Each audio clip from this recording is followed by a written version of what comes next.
dance, Hula ʻAʻaliʻi, a dance that is performed with the ʻAʻaliʻi pebbles, and do for you ʻAkaluna o Puʻu Oniʻoni. This mele is credited in the first time. It appears twice in the Pele story, and these are believed to be the words of the pig god Kamapua'a, as he is admonishing Pele to spare the many people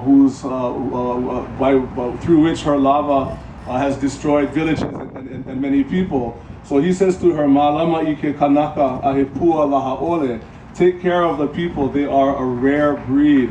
So this is an example in Hawaiian mythology where the akua, or the gods, the deities, lived at the same time as the kanaka, or the people. So we acknowledge Kamapua'a and his words to Pele by saying, there at Puʻu Oniʻoni where the women of the Pele clan gather.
The classic Hula ʻAʻaliʻi, Akaluna o Puʻu Oniʻoni. Mahalo.